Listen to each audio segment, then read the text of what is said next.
Kakak bekerja sebagai pendamping sosial itu fokusnya untuk sekarang di program Keluarga Harapan. Itu merupakan salah satu bantuan sosial yang diturunkan Kementerian Sosial Republik Indonesia di seluruh kabupaten kota, termasuk di kabupaten kita di Ogan Komering Ulu. Nah, di sini bantuan sosial Kementerian Sosial itu sebenarnya banyak, tidak hanya program Keluarga Harapan.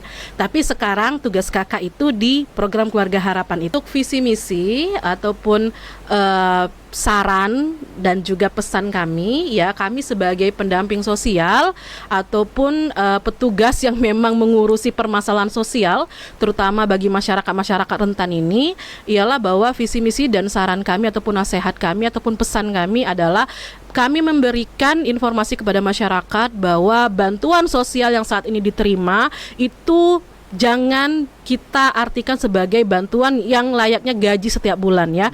Karena dengan adanya perubahan kebijakan, perubahan peraturan, bantuan itu akan mengalami perubahan. Entah itu bantuan itu tetap terus mengalir ke masyarakat atau nanti sewaktu-waktu karena adanya syarat dan ketentuan yang berlaku mungkin akan berhenti.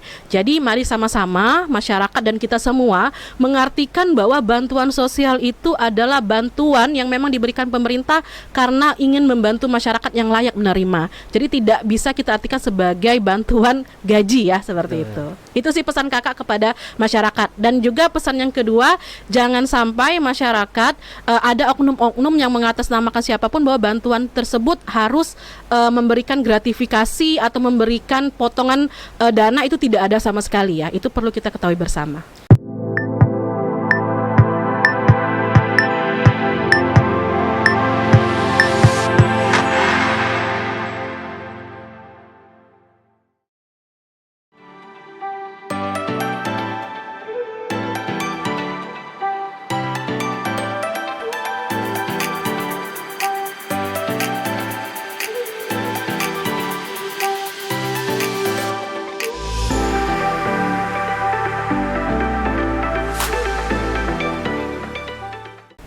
Hai teman-teman, selamat datang di podcast Umbara TV, program studi ilmu komunikasi.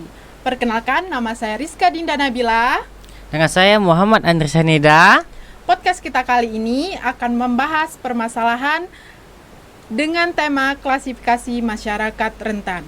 Narasumber kita hari ini dari Kementerian Sosial Republik Indonesia. Hai Kak Anggun. Hai. Kak, apa kabarnya, Kak? Alhamdulillah sehat. Kalian apa kabar? Alhamdulillah sehat. Kak, selama bekerja di dinas sosial apa, Kak? Suka dan duka, ya, Kak? Bekerja di Kementerian Sosial sebagai pendamping sosial itu jujurnya banyak suka dan syukurnya dibanding dukanya. Karena kenapa? Karena kakak setiap hari bekerja itu di lapangan, bertemu dengan masyarakat dengan klasifikasi masyarakat prasejahtera atau masyarakat tidak mampu. Jadi bertemu dan memastikan mereka bisa memenuhi apa kebutuhan yang mereka inginkan. Nah, di situ kakak merasa banyak suka dan syukurnya bertemu dengan masyarakat. Kalau boleh tahu Kak Anggunnya sudah berapa lama, Kak, bekerjanya, Kak? Kakak bekerja sebagai pendamping sosial itu di Kementerian Sosial kurang lebih dari tahun 2018 sampai 2025, berarti kurang lebih 7 tahun. Kalau boleh tahu itu kerjanya langsung di lapangan atau di kantor gitu, Kak?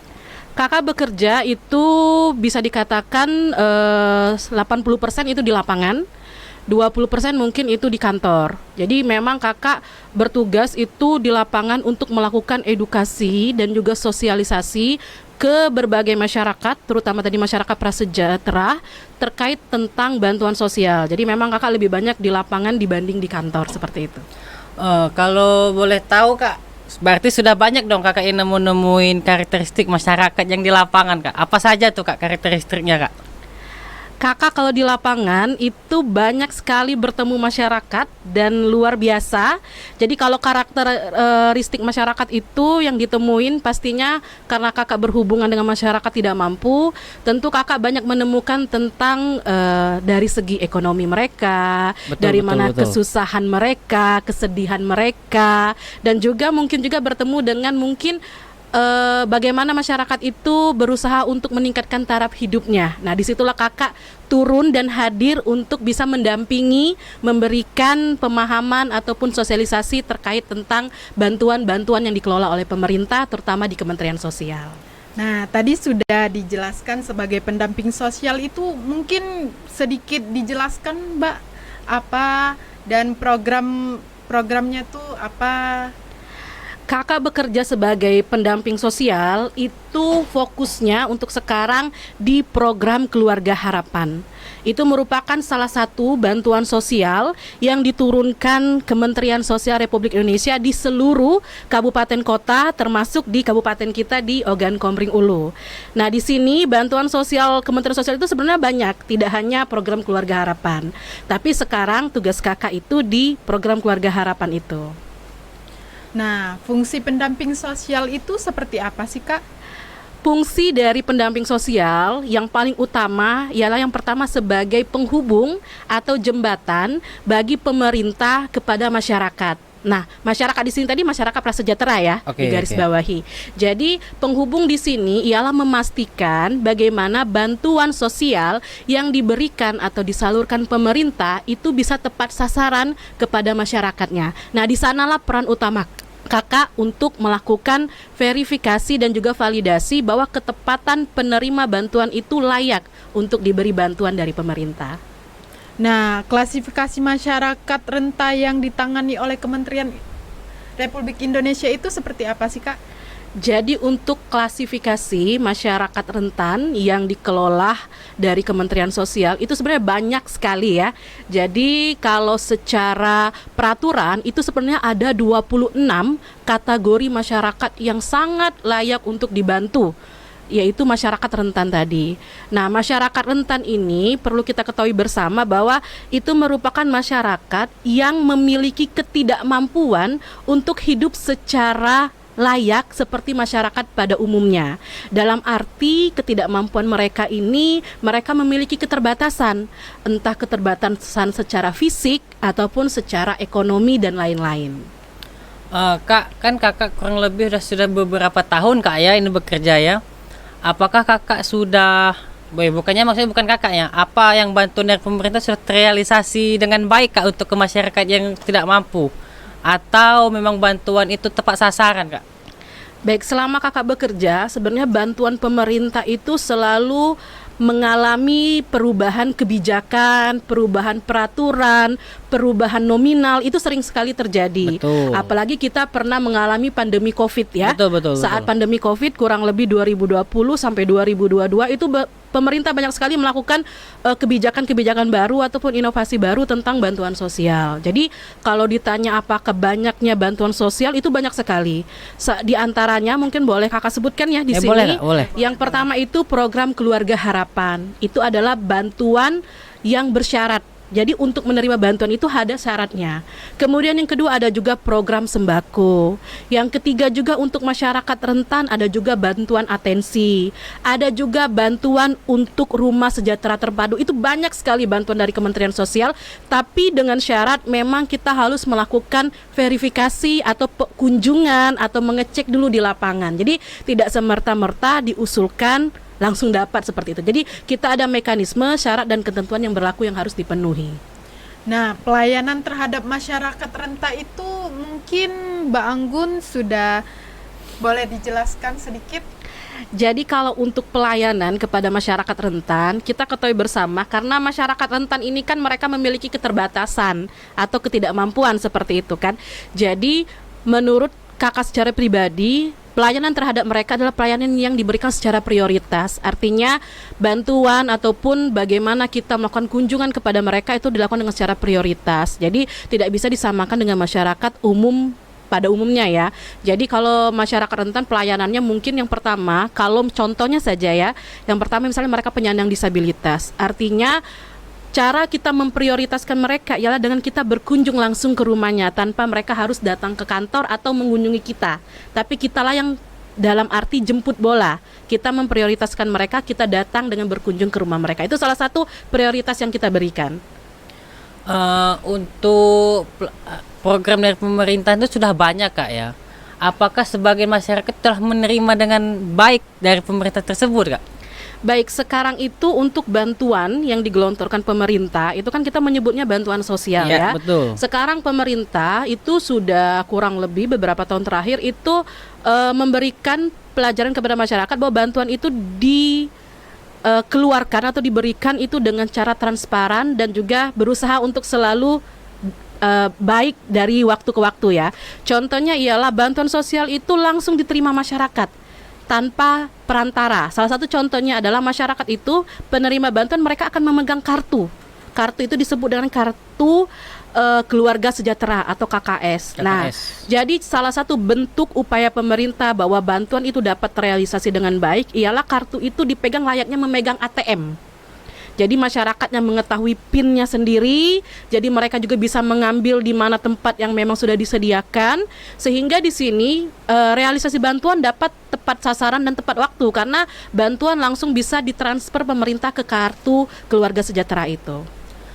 Ada, Kak, selama Kakak bekerja itu sebagian masyarakat itu menolak ataupun gimana segitu, Kak, dalam di lapangannya, Kak? Baik.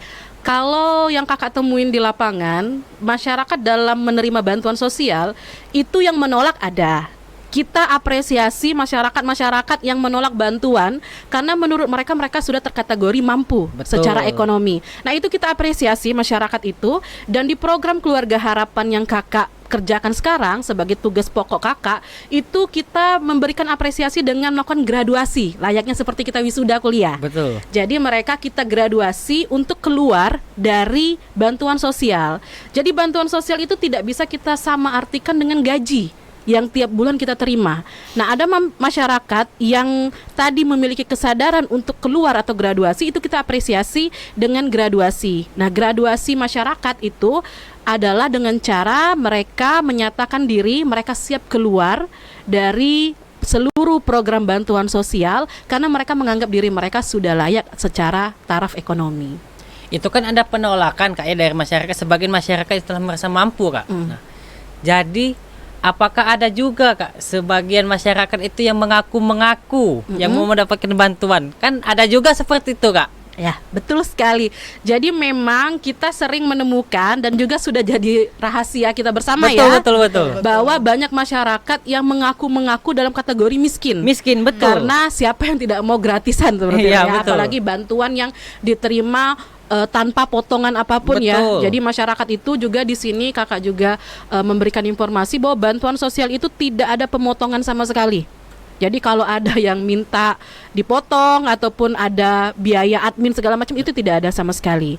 Tapi ada beberapa bantuan itu karena menggunakan kartu layaknya ATM, ketika kita mungkin menarik dana bantuan di mana mungkin ada potongan biaya admin. Tapi betul. secara potongan diminta oleh oknum segala macam itu tidak ada. Tidak ada, berarti Ya. potongan pure admin itu dia, Kak. Ya, biasanya kalaupun ada potongan itu biasanya biaya admin kartu saja. Layaknya kita menggunakan ATM kan ada biaya admin ya. Nah, mungkin ketika mereka menarik di mana di mesin EDC namanya itu, kalau misalnya mereka menarik biasanya ada biaya admin dan itu juga tidak mahal ya. Ya, masih dalam waktu wajar lah.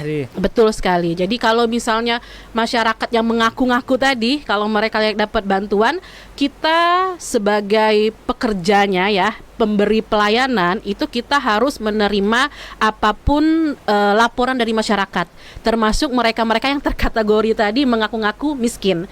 Tetapi untuk kita mengantisipasinya ialah dengan cara kita sebelum memberikan bantuan itu melakukan verifikasi dan validasi atau pengecekan dulu ke lapangan. Nah, itulah tugas kakak dan teman-teman kakak untuk memastikan orang ini layak atau tidak dapat bantuan.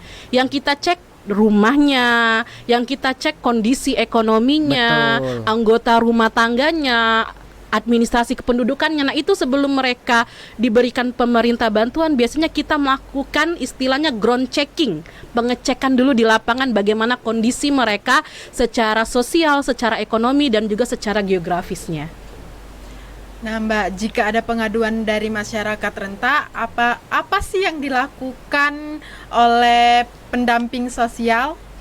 Kalau ada pengaduan, dari masyarakat, terutama masyarakat rentan tadi, yang dilakukan oleh para pendamping sosial. Tentunya yang pertama ialah menerima pengaduan itu, karena kami para pendamping sosial itu memiliki kewajiban bahwa untuk melihat berhasil atau tidaknya pengaduan itu kita terima atau kita kelola, itu dilihat bukan dari banyak atau sedikitnya pengaduan, tapi bagaimana kami para pendamping sosial itu bisa melakukan tindak lanjut dari pengaduan itu. Artinya misalnya pengaduan terkategori A, kita harus selesaikan dan tindak lanjut, tidak hanya menerima atau menjawab saja, tapi kita harus tindak lanjut. Nah, disitulah mungkin peran kami dari para pendamping sosial, tindak lanjut kami lah yang diperlukan. Jadi tindak lanjut ini bisa berhubungan berhenti sampai di kami, misalnya kami bisa menyelesaikannya, atau mungkin kami bisa teruskan pengaduan itu sampai ke pemerintah di pusat, di Kementerian Sosial. Jadi kan di masyarakat tuh ada kayak di pengaduan. Selama kakak bekerja nih, apa saja laporan masyarakat atau keluh kesah mereka dalam pengaduan tersebut, Kak, dalam mendapatkan bantuan sosial tersebut, Kak? Ya. Kalau untuk pengaduan atau keluh kesah masyarakat yang sering sekali kakak terima, yang pertama ialah masih banyak ternyata masyarakat di Kabupaten Ogan Komering Ulu ini yang belum mendapatkan bantuan. Dalam arti belum mendapat bantuan seperti ini. Beberapa masyarakat terkadang memang datang ke kami itu ketika sudah dalam posisi darurat.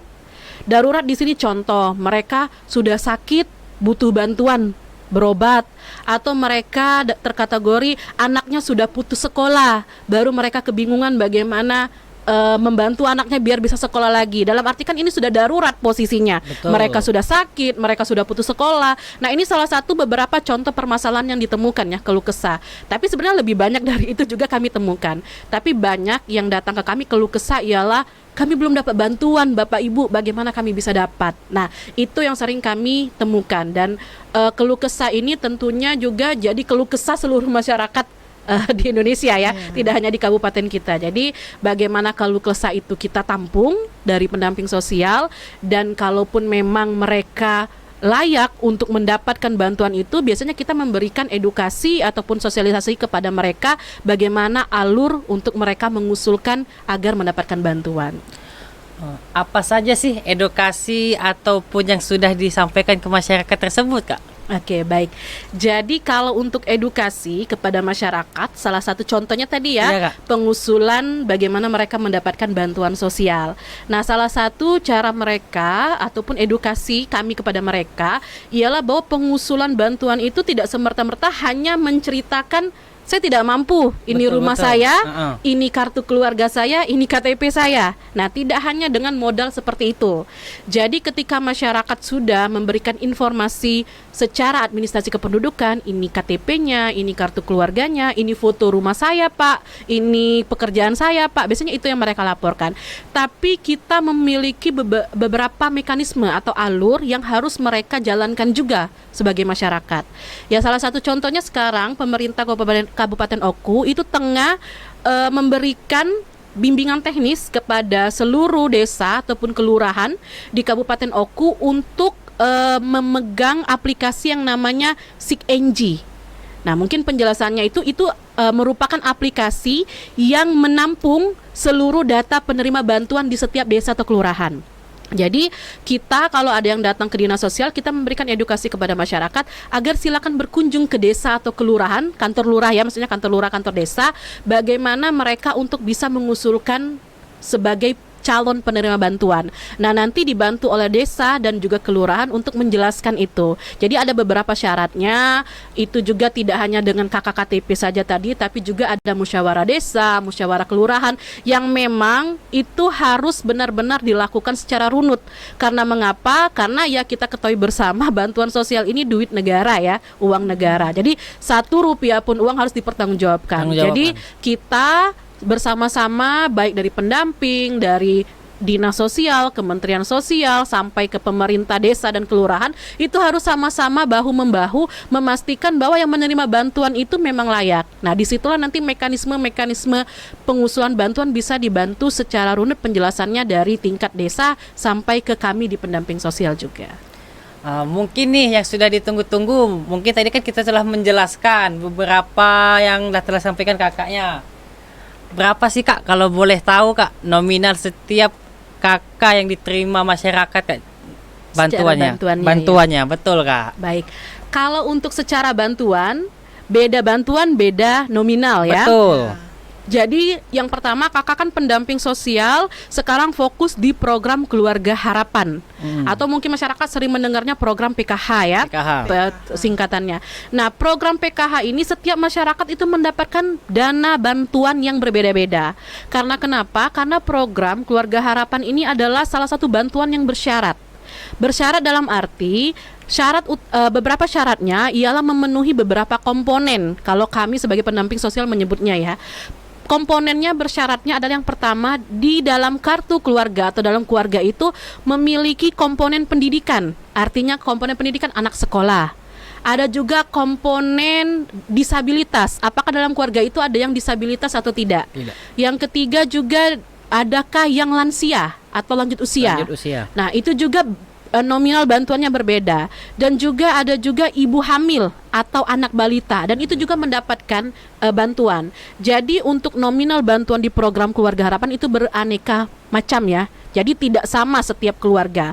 Tapi kalau boleh disebutkan, kalau untuk anak sekolah itu rentan SD, SMP, SMA itu beda dananya. Kalau SD 225.000, SMP 375, SMA itu 500.000. Itu dalam 1 bulannya Kak? Dalam 3 bulan sekali. Oh, dalam 3 bulan sekali itu Kak ya? Itu untuk komponen pendidikan ya. Komponen pendidikan. Kalau untuk komponen ibu hamil dan juga anak balita, itu juga ada syaratnya ya. Ibu hamil itu harus kehamilan maksimal kehamilan kedua. Jadi kalau dia sudah hamil anak ketiga, anak seterusnya itu tidak dapat lagi bantuan ya. Maksimal di anak kedua, dan balita juga maksimal balita anak kedua. Jadi hanya sebatas itu, dan uangnya jumlahnya nominalnya sama, yaitu Rp750.000 untuk yang PKH ini saja ya. PKH. Kalau untuk lansia dan untuk juga disabilitas, itu di dalam satu keluarga itu diberikan nominal yang sama, yaitu Rp600.000. Itu untuk program Keluarga Harapan. Karena jenis bantuan sosial di Kementerian Sosial ini banyak, salah satunya juga ada mungkin masyarakat familiar, ialah program sembako. Itu setiap bulan mendapatkan bantuan bantuan sosialnya ialah sekitar 200.000. Semuanya tembak rata satu keluarga 200.000. Itu untuk program sembako. Tapi ada beberapa program lain seperti atensi ataupun program yang dikelola pemerintah lain, itu biasanya menyesuaikan. Jadi tidak ada nominal pasti karena sesuai dengan kebutuhan. Berarti berbeda-beda setiap kepala rumah tangga gitu Pak ya? Betul sekali. Jadi setiap bantuan itu berbeda nominal, berbeda kondisi, berbeda situasi. Jadi memang kalau untuk informasinya di internet juga sudah banyak tersebar ya. Tapi tentunya yang tadi kakak jelaskan tadi itu sudah gambaran umumnya seperti itu yang diterima masyarakat. Kalau bantuan sembako itu seperti apa Mbak? Dan terus kan kalau tadi kayak kartu Keluarga Harapan itu kan itu uang, itu dari bank atau dari Dinsos. Kalau sembako itu seperti apa? Ya, ngambilnya seperti apa? Kalau untuk program sembako itu programnya sebenarnya dulunya asal muasalnya ialah bantuan pangan ya. Bantuan pangan non tunai. Dalam arti seperti ini, masyarakat diberikan dana, diberikan bantuan sosial dalam bentuk uang. Tempat pengiriman dananya pun sama di kartu tadi ya, kartu KKS kita nyebutnya. KKS. Ya, 200.000 setiap bulan. Nah, di situ mereka dulunya itu mereka ada batasan jenis barang yang bisa dibelanjakan. Kalau dulu ya. Jadi memang tujuannya program sembako ini ialah untuk pemenuhan pangan mereka di rumah. Jadi kalau mereka dapat bantuan sembako itu harusnya mereka belikan contoh ya, barang-barang atau bahan-bahan pangan yang utama. Contoh beras ataupun pemenuhan kebutuhan untuk makan seperti itu. Jadi kalau untuk program sembako itu sama, dia dalam bentuk uang dan juga ditransfer di kartu yang sama, di kartu KKS tadi sama dengan PKH tadi. Tapi bedanya dengan PKH, program sembako ini dananya sama, setiap keluarga hanya mendapatkan 200.000 setiap bulan. Beda dengan PKH tadi kan ada syaratnya, ada nggak anak sekolah, ada nggak disabilitas dan lain-lain tadi. Jadi memang kalau untuk sembako itu dalam bentuk sama dalam bentuk uang, dikirim sama. Kalau ditanyakan apakah dikirim melalui mana, jadi kartu itu tadi sama seperti ATM, pemerintah lah yang di pusat itu melakukan transfer dana ke kartu itu langsung KKS tersebut. ke KS itu. Jadi kalau ada permasalahan baik itu blokir kartu, rusak kartu atau membuka rekening segala macam, itu memang bank di setiap daerah itu membantu, tapi untuk pentransferan dana itu tidak dari dinas sosial, tidak dari bank setempat, tapi langsung dari pemerintah pusat mentransfernya ke KKS. Kak, itu kan tadi kalau boleh disebut banyak banget nih bantuan pemerintah kepada masyarakat nih. Jadi kalau boleh tidak, maksudnya tuh kalau dibantu itu ditambah sedikit lah Kak, maksudnya untuk usulan ini kalau disebut usulannya. Boleh. Jadi sebenarnya ya pemerintah itu kan harus mengapresiasi ya, harus menerima apa saran, apa kritik dari dari setiap warga negara ya, termasuk kita pun boleh mengusulkan apapun itu. Jadi kalau misalnya bantuan itu boleh tidak ditambah, ya sebenarnya pemerintah sekarang kalau misalnya kita mencari tahu informasi lebih lanjut ya dengan membuka media sosial ataupun menonton berita, sebenarnya pemerintah sekarang sedang gencar-gencarnya menambah bantuan-bantuan baru. Kalau kita perlu tahu ya. Contohnya yang pertama, sekarang pemerintah fokus untuk memberikan pemberdayaan kepada masyarakat melalui bantuan usaha.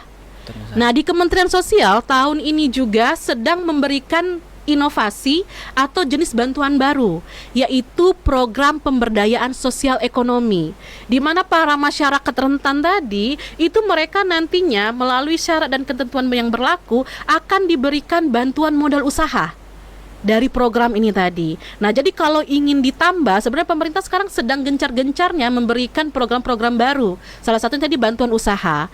Yang kedua juga pemerintah juga tahun ini juga sedang gencar-gencarnya memberikan bantuan rumah sejahtera terpadu. Dalam arti membantu masyarakat yang memiliki rumah mungkin sudah kondisi tidak layak lagi, kalau memenuhi syarat dan ketentuan yang berlaku akan diberikan bantuan pengusulan renovasi rumah seperti itu atau memperbaiki rumah. Nah, di sanalah pemerintah mencoba untuk menambah bantuan-bantuan tadi di tahun ini.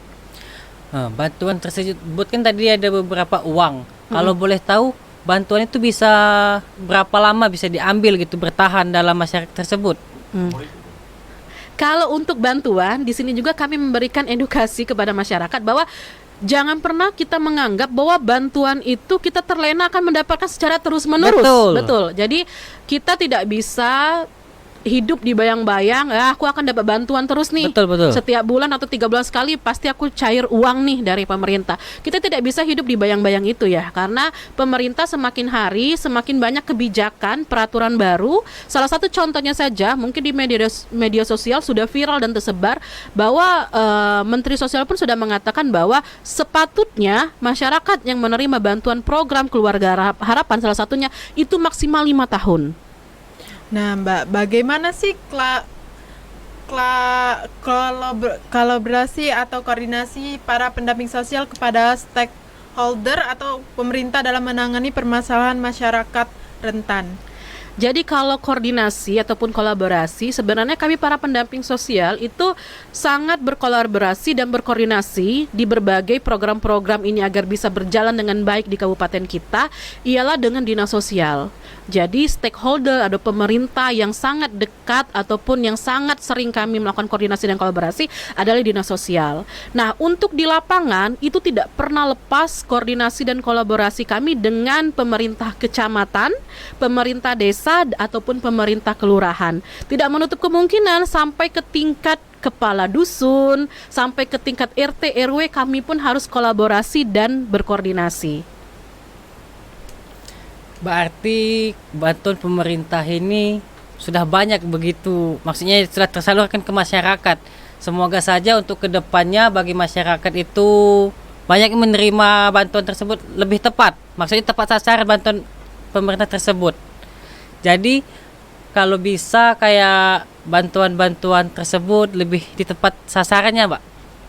Jadi kalau untuk ketepatan sasaran, memang kami para pendamping sosial atau pekerja di lapangan ini berusaha untuk melakukan koordinasi dan kolaborasi kepada setiap stakeholder atau pemerintah bahwa kita harus melakukan update data secara periodik atau minimal setiap sebulan ya. Jadi secara periodik ini kita tidak hanya fokus tentang masyarakat yang mungkin layak atau tidak layak, tapi kita juga melihat dari ada masyarakat yang pindah, ada masyarakat yang meninggal, ada masyarakat yang mungkin dia sudah merantau atau bekerja keluar. Nah, itu harus kita update juga. Jadi tidak hanya kita melihat dari layak tidak layaknya dia mendapat bantuan, tapi juga kita harus melakukan update data setiap bulan dari mulai masyarakat yang meninggal dan lain-lain. Seperti itu kita harus update datanya. Jadi kolaborasi agar ketepatan sasaran itu terus berjalan ya dengan cara melakukan update data secara periodik minimal sebulan satu kali. Mungkin ada visi misi dari Dinas Sosial, Mbak? Kalau untuk visi misi ataupun saran dan juga pesan kami ya, kami sebagai pendamping sosial ataupun petugas yang memang mengurusi permasalahan sosial terutama bagi masyarakat rentan ini, ialah bahwa visi misi dan saran kami ataupun nasihat kami ataupun pesan kami adalah kami memberikan informasi kepada masyarakat bahwa bantuan sosial yang saat ini diterima itu jangan kita artikan sebagai bantuan yang layaknya gaji setiap bulan ya. Karena dengan adanya perubahan kebijakan, perubahan peraturan, bantuan itu akan mengalami perubahan. Entah itu bantuan itu tetap terus mengalir ke masyarakat atau nanti sewaktu-waktu karena adanya syarat dan ketentuan yang berlaku mungkin akan berhenti. Jadi mari sama-sama masyarakat dan kita semua mengartikan bahwa bantuan sosial itu adalah bantuan yang memang diberikan pemerintah karena ingin membantu masyarakat yang layak menerima. Jadi tidak bisa kita artikan sebagai bantuan gaji ya, seperti itu. Itu sih pesan kakak kepada masyarakat. Dan juga pesan yang kedua, jangan sampai masyarakat ada oknum-oknum yang mengatasnamakan siapapun bahwa bantuan tersebut harus memberikan gratifikasi atau memberikan potongan dana, itu tidak ada sama sekali ya. Itu perlu kita ketahui bersama. Baik, saya akhiri. Wassalamualaikum warahmatullahi wabarakatuh. Waalaikumsalam warahmatullahi wabarakatuh.